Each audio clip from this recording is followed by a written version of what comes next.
किसान एकता जिंदाबाद, सहयोग किसान मोर्चा जिंदाबाद। जैसा कि हम सभी लोग जानते हैं कि 26 नवंबर है। 26 नवंबर आज सारा देश इसको संविधान दिवस के रूप में भी मना रहा है। जून 2020 में किसान एकता किसान एकता किसान एकता कौन बनाया हिंदुस्तान मजदूर किसान। साथियों, माताओं बहनों, आज 26 नवंबर है और हम लोग यहाँ क्यों एकत्र हुए हैं। आज ही के दिन 26 नवंबर को भारत के किसानों ने दिल्ली की तरफ कूच किया था। किसानों को उनकी जमीन से बेदखल करने के लिए भारत सरकार, जिसके मुखिया मोदी हैं, इन्होंने 3 काले कानून बनाए थे जून को, और किसानों ने ये प्रण लिया कि हम 26 नवंबर को दिल्ली कूच करेंगे और वहां धरना करेंगे।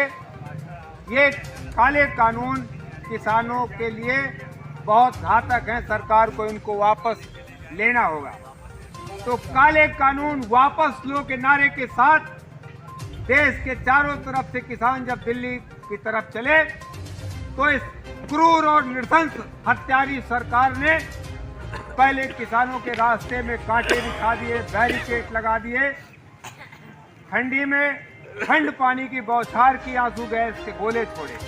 एक बड़े संघर्ष के बाद किसान सरकार की चुनौती को स्वीकार करते हुए सारे बैरिकेड को तोड़ते हुए दिल्ली बॉर्डर पर आ गए। इस भारत सरकार ने जो वर्तमान में है,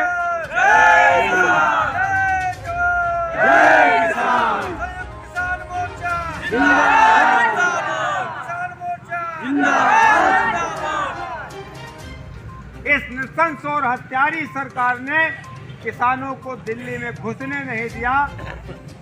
उनके हर बॉर्डर पर, सिंघू बॉर्डर पर, टिकरी बॉर्डर पर, गाजीपुर बॉर्डर पर और खेड़ा बॉर्डर पर, 4 बॉर्डर पर। खेड़ा बॉर्डर तो दिल्ली से 108 किलोमीटर दूर है। वहाँ राजस्थान से हरियाणा के सीमा में किसानों को नहीं घुसने दिया। दिल्ली से 108 किलोमीटर दूर खेड़ा बॉर्डर पर किसानों का धरना चला। किसान दिल्ली में ना घुस पाए और हरियाणा बॉर्डर में ना घुस पाए, इसलिए बड़ी बड़ी कील, बड़े बड़े बैरिकेड और पत्थर की दीवारें इस सरकार खड़ी की। 13 महीने किसानों ने उस संघर्ष किया। 750 किसानों ने वहां पर अपनी शहादत दी और लखीमपुर में इस नृशंस सरकार के मंत्री ने 4 किसानों और 1 पत्रकार की नृशंस हत्या की। लेकिन किसानों ने यह दिखा दिया कि लोकतंत्र में जब सड़क पर जनता आती है तो बड़ी से बड़ी अहंकारी सरकारों को झुकना होगा। और मोदी ने वो तीनों काले कानून वापस लिए, लेकिन जो समझौते किए थे एमएसपी की कानूनी गारंटी उसमें प्रमुख थी, उस पर आज तक अमल नहीं किया। संयुक्त किसान मोर्चा बराबर इस संदर्भ में राष्ट्रपति महामहिम को ज्ञापन सौंप रहा है कि भारत सरकार अपने वादे पर अमल करे। दोबारा चुनाव हुआ, ये सरकार बहुमत से फिसल गई, 240 पर अटक गई और ये त्रिशंकु की सरकार, जैसे विश्वामित्र ने भेजा था त्रिशंकु को स्वर्ग के लिए, ऊपर ने इंद्र से जाने से रोक दिया और नीचे विश्वामित्र ने आने से रोक दिया। ये त्रिशंकु की बात 240 सीटों पर सरकार अटकी हुई है। संयुक्त किसान मोर्चा अब एक बड़े आंदोलन की तैयारी में है और आज 26 नवंबर को 4थी वर्षगांठ पर देश के सभी जिलों में एक चेतावनी ज्ञापन इस भारत सरकार को दिया जा रहा है और हम लोग प्रतिबद्ध हैं, कृत संकल्प हैं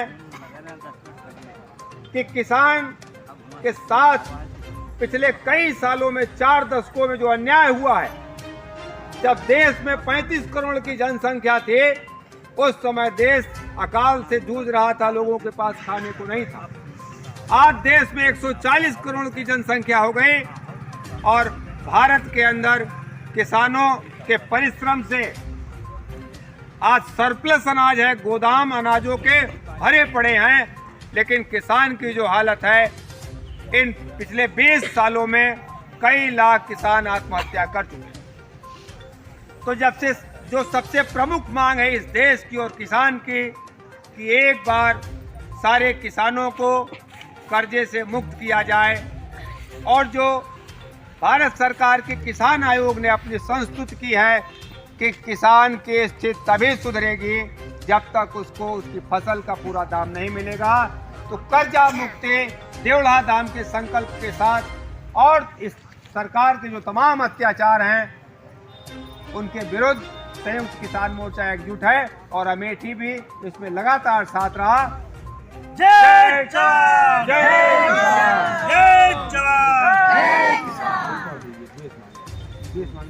जरूरत होती है तो किसानों को बुला लेती है और झूठे कह देती है कि मैं ये कानून वापस ले लिया। सरकार की नीतियां हमेशा गलत होती है, लेकिन किसान ये प्रण किया हुआ है जब तक नोटिफिकेशन नहीं होगा, लागू नहीं करोगे, तब तक आंदोलन वापस नहीं होगा। क्योंकि भगत सिंह ने भी यही कहा था, राजगुरु सुखदेव भी ने यही कहा था कि जब तक देश को आज़ाद नहीं करा दूंगा तब तक मैं दम नहीं लूंगा, मैं कुर्बानी दूंगा।